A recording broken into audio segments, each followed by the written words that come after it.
بسم اللہ الرحمن الرحیم۔ علم سیریز میں خوش آمدید۔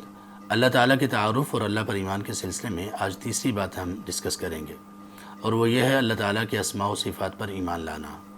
اللہ کے اسماء و صفات پر ایمان کا مطلب یہ ہے کہ جو کچھ اللہ تعالیٰ نے اپنی ذات کے بارے میں اور جو کچھ رسول اللہ صلی اللہ علیہ وسلم نے اللہ کی ذات کے متعلق بیان کیا، ہم اس کو من و عن تسلیم کریں گے اور اس پر ایمان لائیں گے۔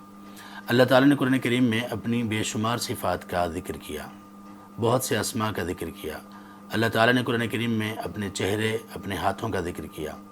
نبی صلی اللہ علیہ وسلم نے قرآن کریم کے علاوہ اپنی حدیث میں اللہ تعالیٰ کا آسمان دنیا پر نزول اور اس طرح کی دیگر چیزوں کا ذکر فرمایا۔ ایسی تمام چیزوں پر ہم ایمان لائیں گے، اور ایمان لانے کی کیفیت یہ ہوگی کہ ہم ان تمام چیزوں کو اللہ کے لیے ثابت مانیں گے کہ یہ تمام صفات اور یہ تمام جو معلومات ہیں اللہ تعالیٰ کے متعلق، جیسے اللہ تعالیٰ کے چہرے کا ہونا، اللہ تعالیٰ کے ہاتھوں کا ہونا، اللہ تعالیٰ کا آسمان دنیا پر تشریف لانا، اللہ تعالیٰ کا عرش پر مستوی ہونا، ہم ان کو اس طرح سے مانیں گے جیسے کہ اللہ تعالیٰ کی شان کے لائق ہے۔ یہ تمام چیزیں جو اللہ نے اپنی ذات کے لیے ثابت کی اور جو رسول اللہ صلی اللہ علیہ وسلم نے اللہ تعالیٰ کے لیے ہمیں بتائیں اللہ تعالیٰ کی ذات سے متعلقہ، ہم ان کو اس طرح سے مانیں گے جیسے اللہ کی شان کے لائق ہے۔ اس ایمان کے سلسلے میں 4 چیزوں سے ہم اوائڈ کریں گے۔ 4 چیزیں ہم اپنے ایمان میں شامل نہیں ہونے دیں گے۔ نمبر 1 تکییف، نمبر 2 تمثیل، نمبر 3 تحریف، اور نمبر 4 تعطیل۔ تکییف کا معنی یہ ہے کہ اللہ تعالیٰ نے اپنی جو صفات بیان کی اور اپنی ذات سے متعلقہ جو چیزیں بیان کی، ان کی کیفیت بیان کرنا یا ان کی کیفیت معلوم کرنے کے پیچھے پڑنا۔ مثال کے طور پر اللہ تعالیٰ نے اپنے ہاتھوں کا ذکر کیا، اپنے چہرے کا ذکر کیا، اور اپنا عرش پر مستوی ہونا اس کا ذکر کیا۔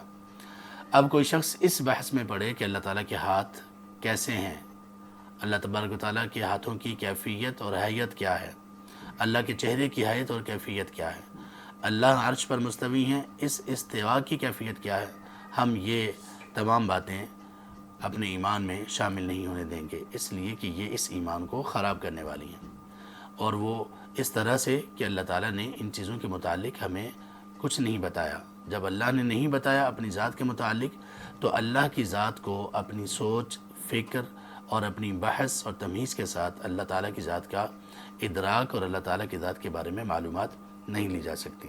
یہ ہے تکییف، کیفیت ہم بیان نہیں کریں گے۔ امام مالک رحمہ اللہ سے ایک شخص نے پوچھا کہ اللہ تبارک و تعالیٰ عرش پر ہیں، یہ بات تو پتہ چل گئی، لیکن وہ کیسے عرش پر ہیں، عرش پر ان کی کیفیت کیا ہے؟ مقصود یہ تھا کہ وہ بیٹھے ہیں، کھڑے ہیں، یا کیسے؟ تو امام مالک رحمہ اللہ نے فرمایا الاستواء معلوم، اللہ کا عرش پر مستوی ہونا اس کا علم ہمیں دے دیا گیا، والکیف مجہول، اور اس کی کیفیت کیا ہے اس کا ہمیں نہیں بتایا گیا، والسؤال عنہ بدعہ، اور اس کے متعلق سوال کرنا بدعت ہے، اور جتنا بتایا گیا اس پر ایمان لانا واجب ہے۔ دوسرے نمبر پر یہ کہ ہم تمثیل بیان نہیں کریں گے۔ تمثیل کا مطلب یہ ہے کہ ہم یہ کہیں کہ اللہ کا چہرہ کسی اور کے چہرے کی طرح ہے، اللہ کے چہرے کی مثال بیان کریں، تمثیل اور تشبیہ بیان کریں کسی کے ساتھ، یہ ہم نہیں کریں گے، یہ ایمان کو خراب کر دینے والی چیز ہے۔ اللہ تعالیٰ نے فرمایا سورۃ الشورى میں آیت نمبر 11 میں لیس کمثلہ شیء وہو السمیع البصیر، اللہ جیسی کوئی چیز نہیں ہے اور وہ السمیع اور البصیر ہے۔ تیسرے نمبر پر ہے تحریف۔ تحریف ایسا معنی کرنا اللہ تعالیٰ کی صفات اور اللہ کی ذات سے متعلقہ چیزوں کا جو اللہ اور اس کے رسول نے نہ کیا ہو، اور جیسے کوئی شخص یہ کہے کہ اللہ کے ہاتھ سے مراد اللہ تبارک و تعالیٰ کا قبضہ قدرت ہے، اللہ کا حقیقی ہاتھ نہیں بلکہ اللہ تعالیٰ کا قبضہ قدرت مراد ہے، یہ معنی اللہ اور اس کے رسول نے نہیں کیا، تو ہم اس معنی سے دور رہیں گے، یہ ایمان کو خراب کرنے والا ہے۔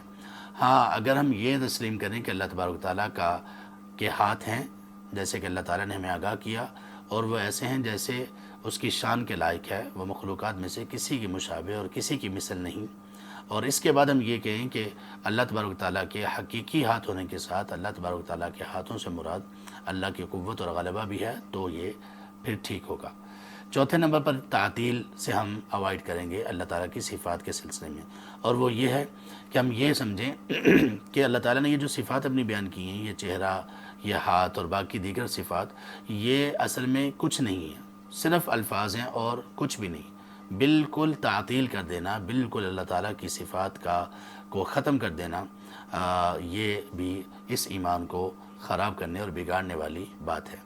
تو اس طرح سے ہم اللہ تبارک و تعالیٰ کی ذات کے متعلق، اللہ کی اسماء و صفات اور اللہ تبارک و تعالیٰ کے تعارف کے سلسلے میں یہ ایمان ہم اپنے اندر پیدا کریں گے۔ اللہ تعالیٰ ہمیں توفیق دیں کہ ہم اللہ تعالیٰ کے متعلق علم حاصل کریں اور اللہ تعالیٰ پر وہ ایمان رکھیں جو اللہ تعالیٰ ہم سے چاہتے ہیں۔ آمین یا رب العالمین۔ بارک اللہ فیکم، جزاکم اللہ خیر۔